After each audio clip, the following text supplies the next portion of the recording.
Bonsoir, ce soir dans Lumière intérieure, j'ai la joie et l'honneur d'accueillir l'un des contre-ténors les plus connus au monde, Philippe Jarouski. Bonjour Philippe Jarouski. Bonjour, merci de me recevoir. Merci de venir jusqu'à nous. Votre voix vous a valu les victoires de la musique en 2004. Vous avez aussi eu beaucoup de prix internationaux. Vous êtes déjà venu sur KTO. Vous êtes le fondateur d'un ensemble de musique baroque qui s'appelle Arta Serse. Je ne sais pas si je prononce bien. C'est parfait. Voilà. Et puis, vous nous en parlerez certainement tout à l'heure plus amplement. Mais vous avez fondé aussi une académie musicale qui porte votre nom, je crois. Exactement, oui. Pour la jeunesse. Pour la jeunesse, pour l'égalité des chances et l'accès à la culture pour tous. Exactement. Donc ça, on aura, j'espère, l'occasion d'en parler plus amplement tout à l'heure. Avec plaisir. Et vous venez, alors que vous êtes déjà venu en 2012. Je ne sais pas, c'était une expérience comment en 2012 ? Ah, c'était très agréable. J'aime beaucoup ce genre d'émission. On a le temps de parler, on a le temps d'installer la parole. Ouais. Et des fois, de se découvrir même un petit peu mieux soi-même. Ah, c'était votre expérience de la fois dernière ? C'est mon souvenir, oui. C'est un bel hommage.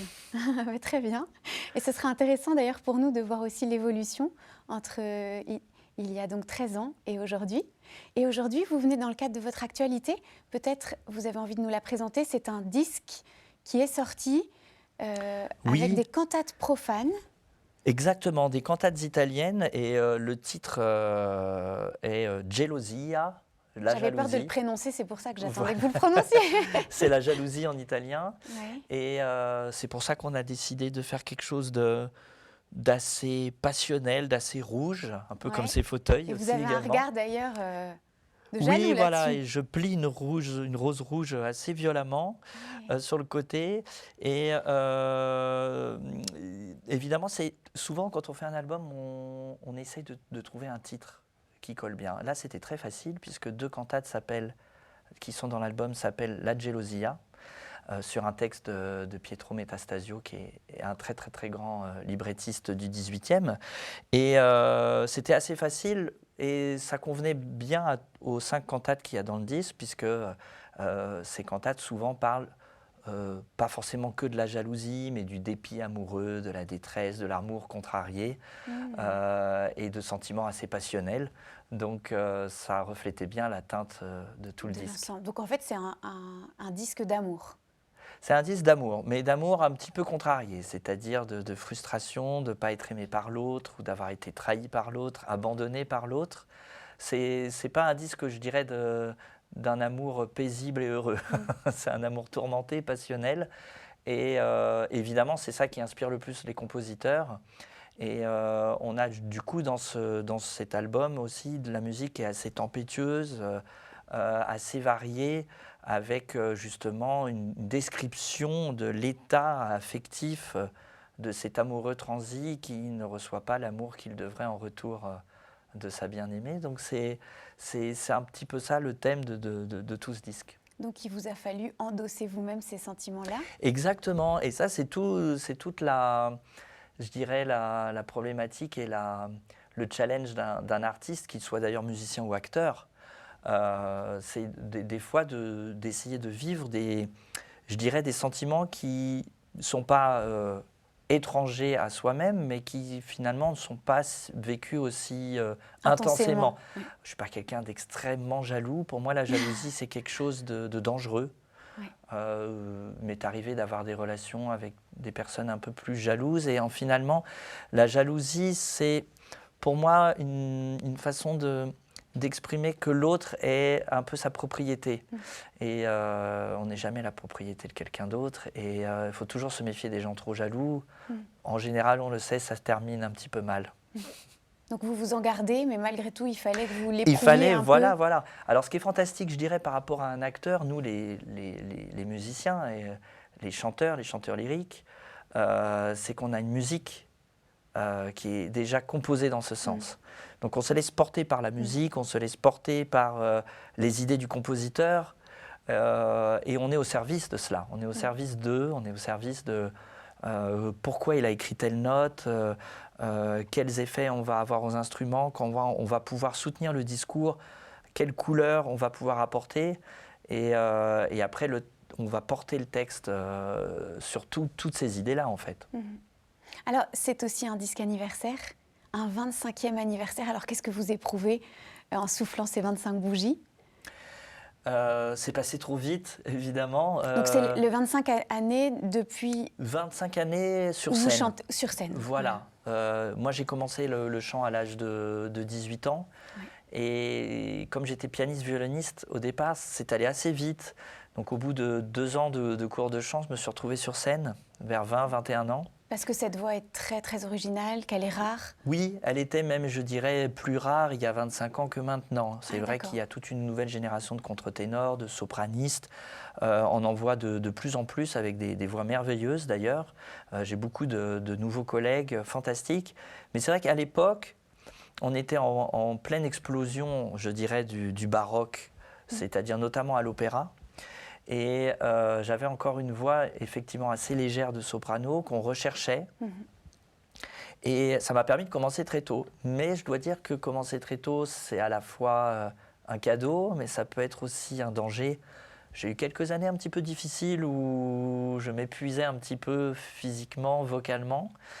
Et ça m'a permis de tirer la sonnette d'alarme assez vite et de finalement essayer de construire une technique vocale. Vous savez, c'est le chant lyrique notamment, je dirais qu'on dit souvent qu'il faut 10 ans d'études pour commencer vraiment à savoir chanter. Donc peut-être que je suis commencé un petit peu trop tôt sur scène, mais ça a été 25 ans d'un cadeau de la vie, je dirais. Moi, je n'étais pas prédestiné à être musicien et encore moins chanteur. Et ça a complètement changé ma vie. Ça a changé aussi ma façon de voir le monde, évidemment. Du coup, c'est vrai que j'avais envie de célébrer ces 25 ans. Il y a eu un grand concert au mois de juin dernier avec plein d'amis. Et c'est vrai que ça fait bizarre de se dire que ça fait déjà 25 ans. C'est passé très vite. Oui, alors c'est évidemment passé très vite parce que c'est pas du tout un métier, je dirais, routinier. Il y a eu tellement de projets, tellement de rencontres que on court un peu après le temps. J'avoue que depuis ces dernières années, j'essaye de prendre plus le temps, de goûter les choses, même en concert, d'être... j'ai toujours eu une nature assez légère, je prends les choses assez légèrement. Donc pour moi, ça n'a jamais été trop difficile de monter sur scène, de faire un concert, de repartir, de rentrer chez moi. Maintenant, les moments sur scène, j'essaye de les goûter plus, dans le temps, dans la qualité de l'accueil du public, de l'acoustique, de la musique que je chante. Alors, vous avez préparé un cadeau pour nos téléspectateurs. Vous allez chanter. Et donc, si vous voulez maintenant offrir ce cadeau. Alors oui, je sens souvent toujours un peu le même air, le La Chakopyanga à la télévision. Alors je dirais que là, je vais changer, je vais prendre un air de Monteverdi, qui est une berceuse pour endormir Popéa, qui est l'amante de Néron. Et c'est un très très bel air, très très très épuré. Merci beaucoup. Oblivion suave,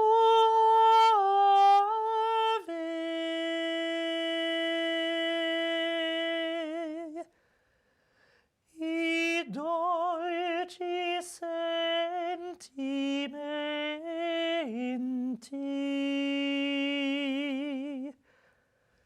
in te filia dormenti.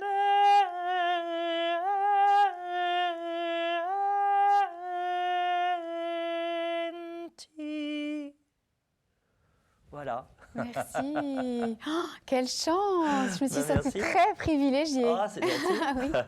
Merci beaucoup. Vous n'êtes pas endormi, ça Ah va? non, non, non, j'aurais pu écouter des heures. Alors maintenant, ça va être le moment des mots. On va vous laisser ici et vous allez entendre ma voix dans l'oreille et vous allez avoir 4 mots à partir duquel vous allez pouvoir vous exprimer et nous allons pouvoir vous écouter. D'accord, très bien. À tout de suite. À tout de suite.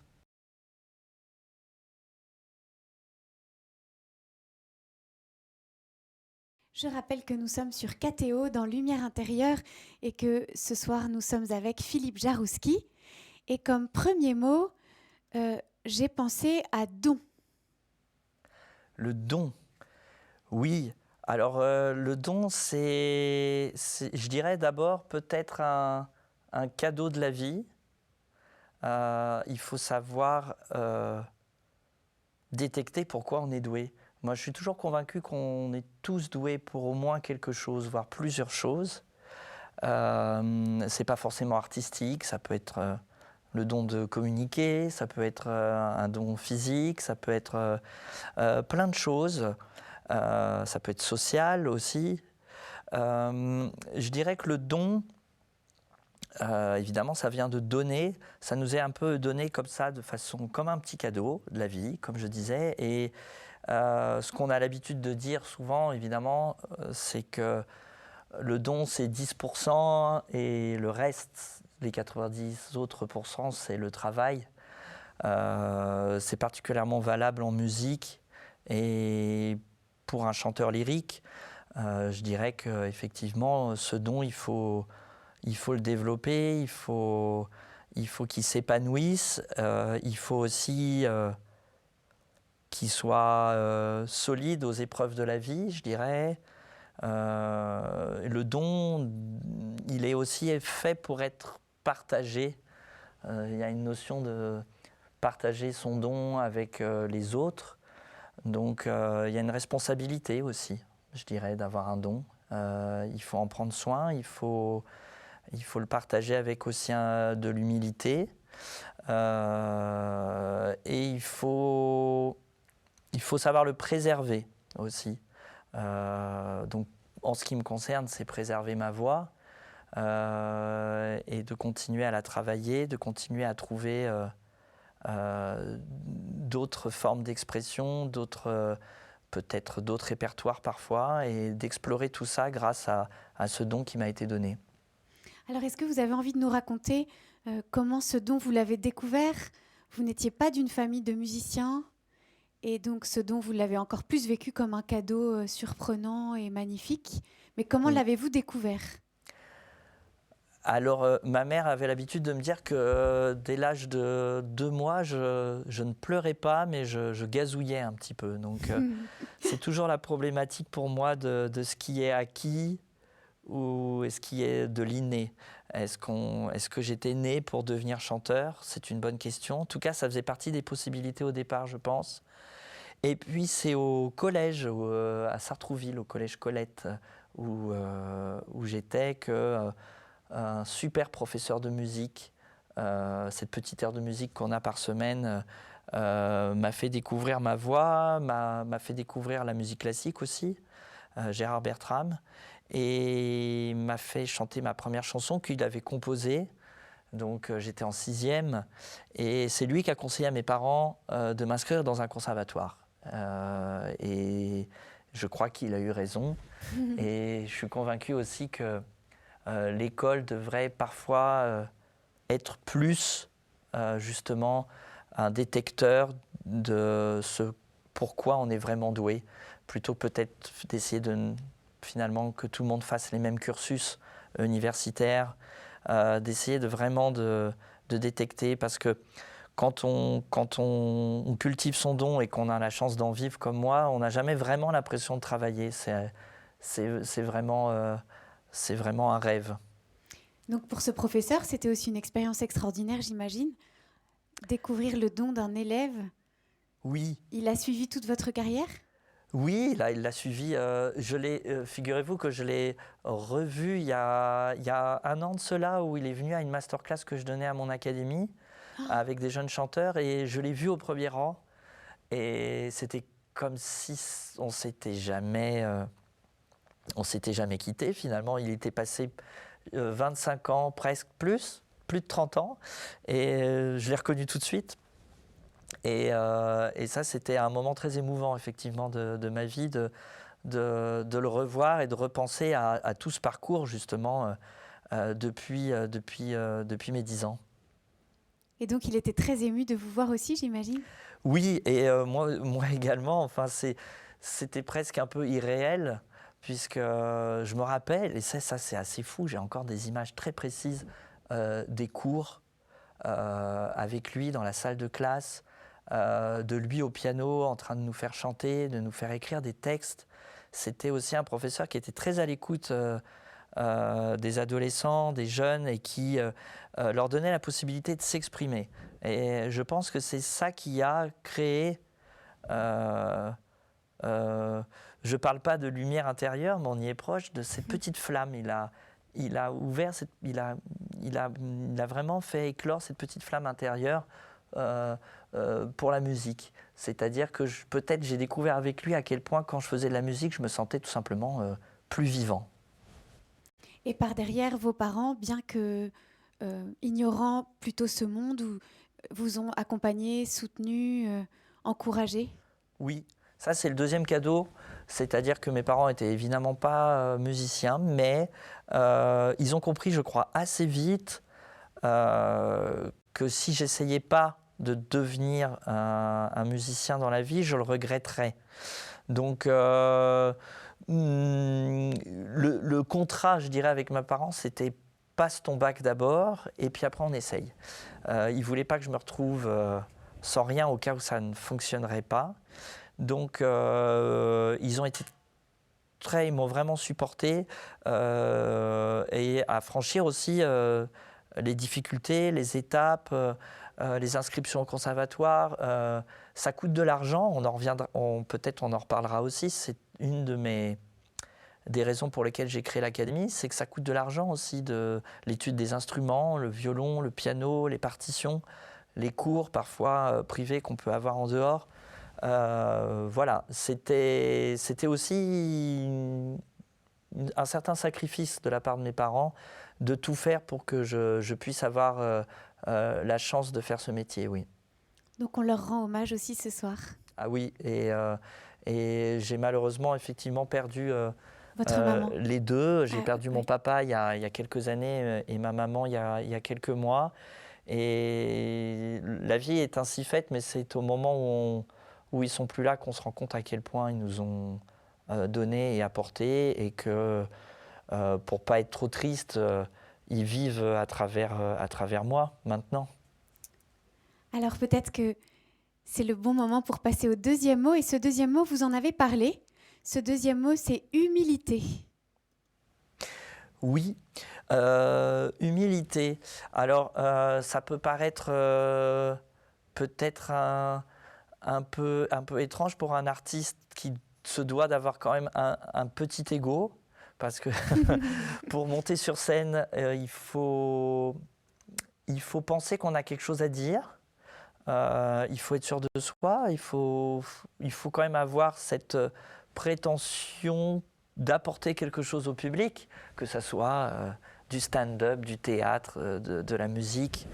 Mais je dirais que cette forme d'humilité, elle est très importante et elle va de soi, je dirais, quand même avec la musique classique. C'est-à-dire que moi, j'ai toujours pensé que j'étais, en tant que chanteur, au service des partitions que je chante, au service de génies comme Vivaldi, Bach, Handel, Mozart, et plein d'autres, et que cette forme d'humilité, elle est naturelle par rapport au répertoire qu'on fait, parce qu'on est très petit face à ce qu'on interprète. Et on doit garder cette forme d'émerveillement face à la création, face à ce que ces géants, ces compositeurs ont écrit et qu'on interprète des siècles après, et avec le même émerveillement face à cette expression du génie humain à travers la musique. Donc cette forme d'humilité, cette humilité-là, en tout cas, il faut la garder toujours en tête, et je dirais ne jamais se servir de la musique pour des fins, je dirais, purement narcissiques. On est là avant tout pour servir cette merveilleuse musique et la défendre et la partager avec le public. Je vous avais entendu dire, et ça m'avait beaucoup touchée, qu'il fallait s'effacer devant une musique. Oui, et c'est pas toujours facile. Je suis pas en train de... des fois, je me prends moi-même dans des travers effectivement qui sont pas les bons. C'est-à-dire qu'on a des problématiques. Des fois, on veut être expressif, on veut prouver plein de choses. C'est ça aussi qui est dur quand on est un jeune artiste, c'est qu'on veut prouver qu'on chante fort, on chante dans plusieurs langues, qu'on est un bon acteur, qu'on sait transmettre plein de sentiments. Et puis, on peut se mettre un petit peu devant la musique. Et c'est vrai qu'avec l'âge, on apprend vraiment à lire différemment les partitions, peut-être de manière plus profonde, à essayer de mieux comprendre ce que voulait dire le compositeur, pourquoi il a écrit tel rythme et pas un autre. Et on se laisse peut-être guider par ça. Et c'est vrai que s'effacer, c'est compliqué aussi, parce que si on s'efface trop, on ne donne pas. C'est-à-dire qu'il faut que ça reste une rencontre entre ma personnalité et l'œuvre. Ce qui va intéresser le public, c'est comment moi je l'interprète. Ça peut être très différent chez un autre interprète. Donc le public vient chercher aussi votre personnalité, ce que vous pouvez donner à l'interprétation d'une musique. Mais il faut garder en tête, il ne faut jamais, je dirais, travestir en tout cas les velléités, les idées même du compositeur. Il faut les servir, mais avec sa propre personnalité. Et diriez-vous que dans ce chemin de 25 ans, vous avez connu des périodes de doute ou de solitude ? Solitude, pas trop. J'ai la chance d'être bien entouré. Et je suis quelqu'un d'assez sociable. De doute, oui. Il y a eu des moments, notamment au début de ma carrière, où j'ai eu l'impression effectivement qu'on m'a peut-être mis trop jeune dans des grandes salles. Et j'avais pas encore beaucoup d'années de chant. Et évidemment, quand le doute s'installe, il se répercute immédiatement dans la voix. Et ça a été des années où je tombais un petit peu plus souvent malade, où je finissais des concerts pas très, très, très en forme vocalement. Et ça m'a aussi servi à me dire qu'il fallait peut-être prendre plus de temps, ne pas tout accepter, essayer de construire quelque chose de plus durable dans le temps. Et oui, tous ces doutes-là, peut-être parfois avoir choisi un rôle qui n'était pas totalement adapté à ma voix, ça arrive je pense, à beaucoup d'artistes. Après, je suis convaincu aussi qu'un artiste qui ne prend pas de risques, c'est pas totalement un artiste. Donc, sans se brûler totalement les ailes, je pense qu'il c'est bien de prendre des risques de temps en temps. Mais oui, les doutes, ils sont toujours là, il y en a toujours. Mes doutes actuels, ils sont plus sur le futur. Je commence à diriger de plus en plus, qui est une activité qui me plaît énormément. Combien de temps je vais encore chanter ? Combien de temps ma voix va me suivre ? Ça, c'est des questionnements actuels. Mais après, j'essaye de prendre les choses avec sagesse, pas forcément humilité, mais avec sagesse, en me disant que après 25 ans de carrière, je dirais que je prends toutes les années qui vont suivre un peu plus comme un bonus. Et que si je devais arrêter demain de chanter, j'essaye de me dire que ça ne serait pas si grave que ça. Je dis bien j'essaye. Oui, ça ne doit pas être évident. Vous avez parlé tout à l'heure, à l'entrée de ce studio, du chant comme une vocation. Vous le sentez vraiment comme, dans le mot vocation, il y a le mot appel. Oui. Vous l'avez senti comme un appel ? Oui, une voix, hein, vraiment une voix intérieure. C'est vrai que quand j'ai écouté mon premier concert d'un contre-ténor, j'avais 17 ans. C'était Fabrice Di Falco, le contre-ténor. Il avait un concert dans une église et je l'ai écouté avec beaucoup d'admiration et de fascination. Je ne connaissais pas du tout cette voix aiguë d'homme. Et en même temps, cette petite voix intérieure m'a dit mais tu peux faire ça. Tu sais faire ça. Et je me suis projeté assez vite. Je me rappelle que ma professeure Nicole Fallien me disait que quand je suis venu à mon premier cours, elle m'a dit c'est joli, mais je ne suis pas sûr que tu puisses devenir un chanteur contre-ténor. Et apparemment, je lui ai dit vous devez me croire, moi je le sais. Donc c'est cette forme de projection. Je dirais que la vocation, c'est aussi cette capacité à se projeter dans le futur, à s'imaginer à une place et à imaginer un développement intérieur qui n'est pas encore là. Ça, c'est assez incroyable. Comme un enfant qui veut être chirurgien et qui arrive déjà à se projeter, à opérer quelqu'un. C'est assez fascinant ce mécanisme mental. Et la vocation, c'est aussi un énorme cadeau de la vie parce que cette flamme intérieure qui est allumée et qui vous guide, elle vous fait franchir des obstacles énormes. Et c'est vraiment très, très, très fascinant. Moi, je me rappelle, j'avais vu aussi à la télévision un témoignage fantastique d'Antoine Griezmann, le footballeur. Et on le voyait à l'âge de 8 ans demander un autographe à Zinedine Zidane. Et Zidane lui demande qu'est-ce que tu veux faire dans la vie? Et elle a dit je veux être footballeur. Et il le savait déjà qu'il serait un footballeur. Et c'est assez incroyable. Et ça fait franchir les obstacles différemment. Il y a des obstacles dans toute vie, mais quand on a une passion et une vocation chevillée au corps, on y arrive plus facilement, je crois. Ça donne des ailes. Un petit peu, oui. Alors le troisième mot, c'est transmettre. Transmettre. Alors ça, c'est effectivement une problématique que j'ai depuis petite dizaine d'années. Et c'est un petit peu nouveau et je pense que c'est lié effectivement à l'âge aussi. Quand on a eu beaucoup de chance, comme j'en ai eu, qu'on a eu beaucoup de gens qui ont cru en moi, ce professeur, tous mes premiers professeurs de musique, au violon, au piano, mes parents, voilà. C'est peut-être à mon tour aussi de croire en la jeune génération, d'essayer de transmettre mes connaissances, mais aussi certains idéaux. J'ai créé il y a 9 ans une académie qui porte mon nom, l'Académie musicale Philippe Jaroussky, qui est basée à la scène musicale. L'originalité de cette académie, je dirais, c'est qu'elle a deux projets.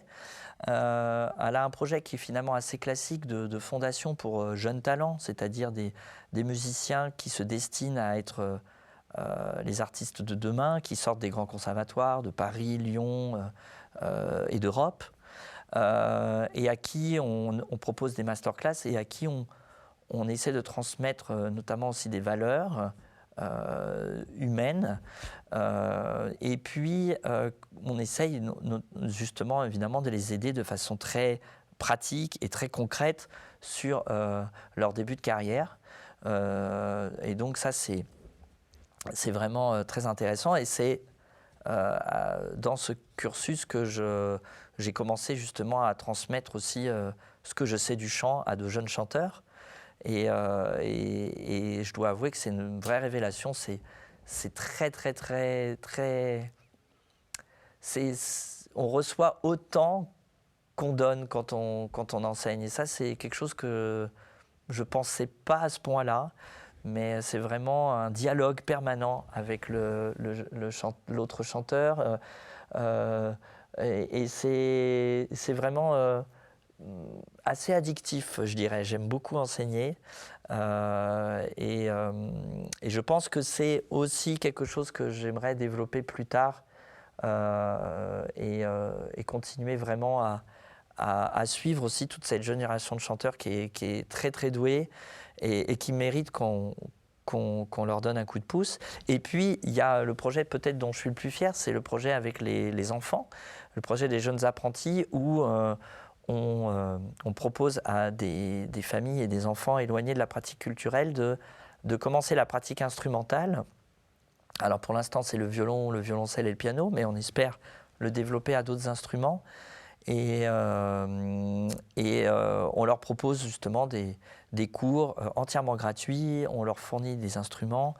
Et ça, c'est le projet dont je suis le plus fier parce que, voilà, j'espère qu'un jour, un des enfants qui a commencé la musique à l'académie viendra faire l'autre projet, c'est-à-dire devenir un jeune musicien professionnel, ça serait un cadeau incroyable. En fait, vous avez envie d'être à votre tour au premier rang à regarder un jeune comme votre professeur de Sartrouville vous a regardé. Exactement. Je me rends compte que voilà, la vie, c'est ça, ce sont des cycles. C'est des cycles. Et je me rends compte que mon histoire personnelle, évidemment, elle dicte plein de choses de ce que je fais actuellement. C'est-à-dire que, évidemment, c'est maintenant à moi de croire aux autres. C'est à moi d'aider et de soutenir toute cette jeune génération de musiciens. Et ça se fait naturellement de par mon histoire personnelle quand j'étais enfant, oui. Peut-être que vous avez envie de dire quelques mots sur votre maman qui a particulièrement compté pour vous. Oui, c'était quelqu'un d'assez exigeante.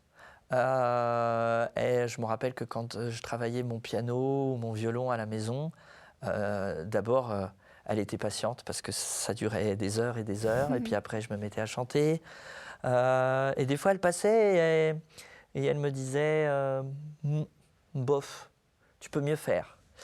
Et c'était un petit peu. Je mesure à quel point tu peux mieux faire a été quelque chose d'important pour moi. Et puis, c'est quelqu'un qui vient d'une génération où je crois on croyait énormément à l'égalité des chances. Et que rien ne tombe tout cuit dans la bouche aussi et qu'il faut travailler. Donc elle m'a inculqué beaucoup ça.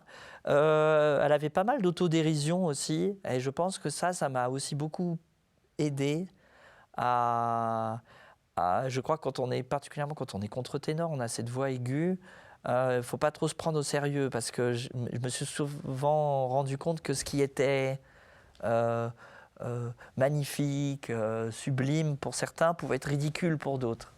Il m'est arrivé d'avoir des gens qui riaient quand ils m'entendaient chanter, par exemple. Donc il faut avoir ce recul aussi et cette autodérision. Elle en avait beaucoup.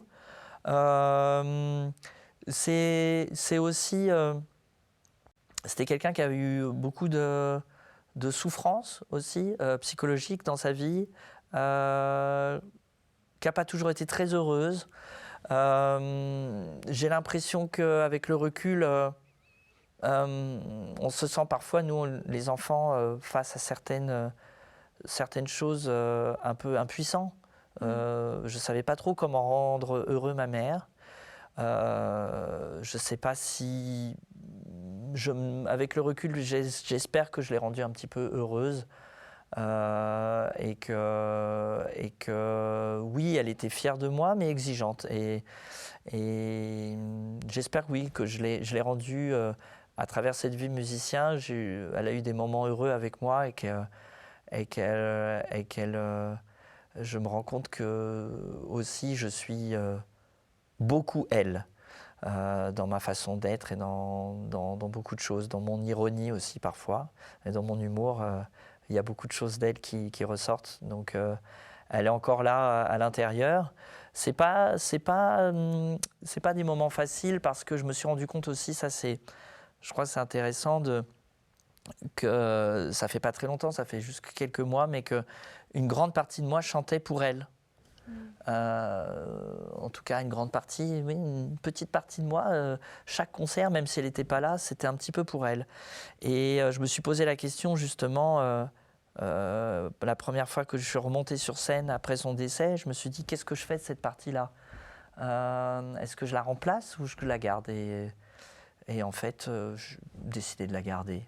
Donc il y a une partie de moi qui chante encore pour elle. C'est très émouvant. Et vous pensez qu'elle vous entend aujourd'hui ? Je ne sais pas si elle m'entend, je sais qu'elle est là. Et que oui, elle est présente. Elle est présente, comme mon père l'est. Quelqu'un me disait la deuxième partie de la vie commence quand les parents ne sont plus là. Donc c'est mon cas. Et effectivement, beaucoup de choses changent dans la vie. Et pas forcément que, je dirais, des choses tristes. Il y a aussi une urgence à goûter la vie, ce qui nous reste à vivre. Il y a un plaisir parfois aussi, peut-être à se replonger dans le passé aussi pour les refaire revivre, se plonger dans les photos, ce que j'ai fait aussi ces derniers mois, revoir aussi mes parents quand ils étaient jeunes, quand ils avaient 15 ans, 20 ans. On oublie aussi souvent que ses parents ont été jeunes aussi, avaient des rêves, avaient des aspirations. Et voilà, je sais qu'en ce moment, ça me fait du bien de me replonger dans tout ça. Donc, dans ce que vous partagez, il y a à la fois l'expression d'une absence, il y a autre chose maintenant qui ne sont plus là, mais j'entends aussi qu'il y a une présence. Vous les sentez présents? Oui, et je dirais que ne serait-ce que par les traits de caractère, je ne sais pas si tout le monde vit ça, mais moi, plus ou moins, il y a effectivement, déjà, plus je regarde les photos actuelles, plus je me rends compte que je ressemble de plus en plus à mon père. Alors ça, c'est évidemment, j'ai des tics même physiques de mon père. Et puis, des fois, je me prends à dire une phrase et c'est ma mère qui s'exprime, pas forcément moi. Donc on est ses parents et pour moi ça c'est des fois c'en est presque troublant effectivement. Et est-ce qu'il serait possible que quelque chose d'eux demeure vivant? Ça c'est la grande question. J'ai pas toutes les réponses. On sait pas trop. Enfin, j'ai pas les réponses à ça malheureusement. J'étais quelqu'un, je dirais au départ. De par ma mère d'ailleurs, un petit peu, je dirais, très scientifique, pragmatique. Voilà. Maintenant, je le suis beaucoup moins. Je ne suis pas quelqu'un de croyant, mais il y a des choses qui m'étonnent beaucoup, notamment... par exemple, quand on rêve, moi par exemple je rêve de ma mère, je fais des rêves très étranges qui sont signifiants, comme si elle voulait encore me dire quelque chose. Donc il y a je suis beaucoup plus ouvert à certaines idées, ne serait-ce que spirituelles, et j'étais quelqu'un qui avait plutôt tendance à dire que quand on mourait, on disparaissait totalement. J'en suis peut-être un peu moins sûr maintenant. Alors peut-être c'est le moment de passer au dernier mot, même si on l'a déjà entrevu avec ce que vous venez de nous partager. Ce dernier mot, c'est lumière. Oui, la lumière. Alors la lumière, je dirais, on m'a souvent dit que j'avais une voix très lumineuse, c'est-à-dire une voix claire, une voix, oui, c'est vrai. pas une voix comme très chaude, très profonde, un peu sombre. Et effectivement, on m'a qualifié de voix angélique, de voix comme celle-là. Mais je trouve que la lumière n'est rien sans l'ombre. Et j'ai l'impression qu'il faut aussi avoir une conscience des deux dans la vie. Et c'est peut-être pour ça que je suis un aussi grand fan du Caravage, par exemple, et de son magnifique clair-obscur. La lumière ne peut apparaître lumineuse que dans l'ombre. On le voit très bien avec les luminaires de cette pièce. Et je trouve aussi que l'expérience de la vie, c'est expérimenter ça aussi. C'est les moments de grâce qu'on peut avoir. Alors les moments de grâce, on va dire que la chance d'être artiste me permet d'y accéder peut-être plus facilement, avec la lumière justement du plateau, avec les conditions d'un concert. Mais aller aussi de temps en temps chercher sa part d'ombre et de temps en temps aussi faire une introspection assez honnête de soi sur ce qu'on a pu peut-être rater ou quand on a pu blesser certaines personnes aussi. Il faut faire aussi ce travail. Je ne dirais pas qu'il faut cultiver sa part d'ombre, mais il faut en avoir conscience et accepter cela, sa part d'imperfection. Voilà. Moi, j'ai eu cette chance peut-être d'être mis en lumière et de chercher la lumière. Il y a beaucoup d'expressions qui portent le mot lumière. Et de temps en temps aussi, dans un autre sens, j'ai besoin aussi de retourner à l'ombre, de me protéger et de ne pas être toujours non plus exposé constamment au regard des autres. Voilà, essayer de trouver maintenant de plus en plus aussi, j'ai besoin de ces moments où je me mets un petit peu à l'écart du monde pour pouvoir me ressourcer et pouvoir retourner sur une scène et pouvoir pas affronter mais accepter le regard des autres et leur jugement parfois. Et qu'est-ce que ça veut dire pour vous chercher la lumière ? C'est très compliqué, il y a plusieurs choses. Parce que chercher la lumière, ça peut avoir évidemment un côté péjoratif, c'est-à-dire qu'on cherche toujours à être vu. À être dans vu, ce sens-là. voilà. Oui. Mais il y a un autre sens que vous vouliez dire, non ? Oui, chercher la lumière, je dirais, chercher la lumière, c'est aussi chercher une forme d'idéal, d'absolu. De beauté aussi. Oui, chercher à se dépasser, chercher à peut-être des fois s'extirper de sa condition d'être humain, avec tous les défauts que ça engendre. Voilà, et de se... comment dire, de se dépasser, de trouver le meilleur de soi-même. Et puis, peut-être aussi, je ne sais pas, moi je sais que je suis quelqu'un de... Par exemple, j'aime beaucoup faire rire mes amis. Mais peut-être parfois, des fois, c'est peut-être aussi une forme de vouloir exister, montrer que je suis là. On me dit souvent que je suis trop bavard, que je ne laisse pas assez parler les autres. Donc, de temps en temps, il faut aussi accepter que la vie est un petit peu moins lumineuse et aussi laisser un peu de lumière aux autres. Alors, vous avez partagé tout à l'heure avec votre disque qui sort là ces temps-ci que vous vouliez éprouver un peu les sentiments que vous chantiez. Et vous chantez quand même souvent du répertoire religieux. Oui. Donc nous, sur KTO, évidemment, ça nous intrigue. Est-ce que vous entrez aussi dans ces sentiments ? Est-ce que vous en éprouvez quelque chose de ces sentiments religieux quand vous chantez Bach, quand vous chantez des compositeurs qui ont eux-mêmes été inspirés par une grande foi ? J'aime beaucoup chanter la musique religieuse et je sais qu'une grande partie du public trouve que ma voix s'y prête très bien. J'ai notamment, je pense qu'un des airs qui est le plus connu de mon public, c'est le Cum Dederit du motet Nisi Dominus d'Antonio Vivaldi. Et Stabat Mater aussi. Le Stabat Mater et le De Pergolèse notamment. Je me sens très confortable. J'aime énormément chanter dans les églises. J'aime énormément être dans une église. J'aime y passer du temps. J'aime voir la lumière qui passe à travers les vitraux. J'aime les acoustiques, évidemment. J'ai l'impression que ma voix est très souvent mise en valeur par une acoustique d'église. Elle est portée.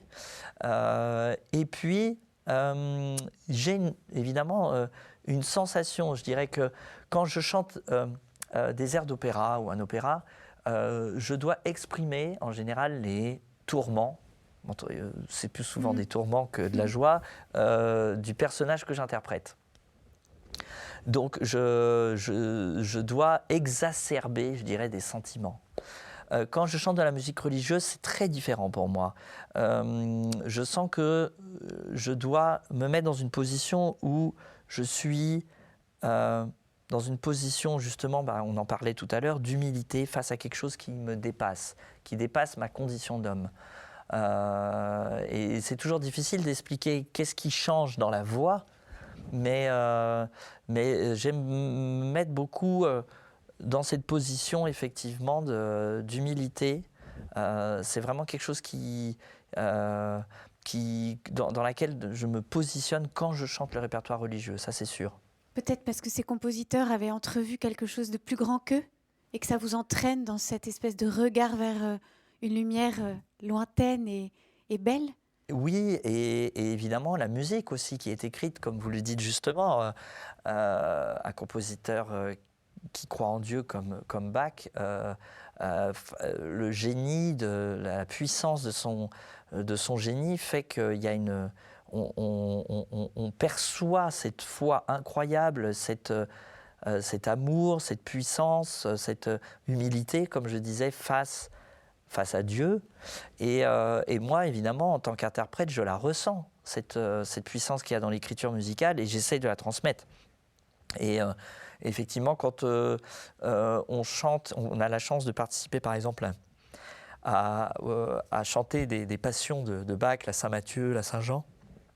Ce sont des expériences spirituelles, qu'on croit ou pas en Dieu, ce sont des expériences spirituelles très, très, très, très, très fortes.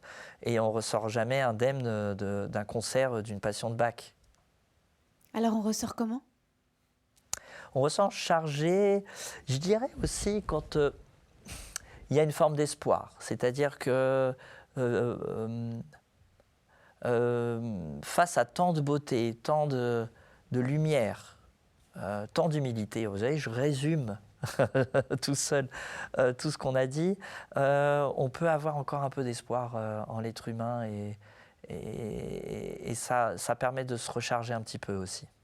Merci beaucoup, Philippe Jarouski.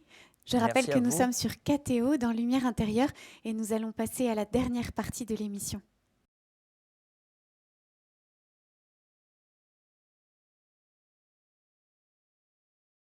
Alors, Philippe Jarouski, comment ça s'est passé? Bah, très bien, mais je préfère que vous soyez avec moi quand même. C'est vrai? Ah ben, ça me fait plaisir. Non, mais bon, c'était une forme d'introspection aussi. De ne pas voir mon visage permet peut-être de dire autre chose. Peut-être, oui, c'est pour ça que vous faites ça. Hein. C'est de la manipulation un petit peu. Ah, j'espère pas. Non, je plaisante.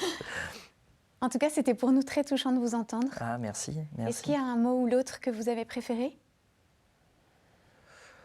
Je dirais quand même que le mot lumière, c'est un joli mot. Et qu'il y a plein de choses à dire. Et que, oui, je pense que la vie est dure et que des fois, on s'éteint un petit peu soi-même.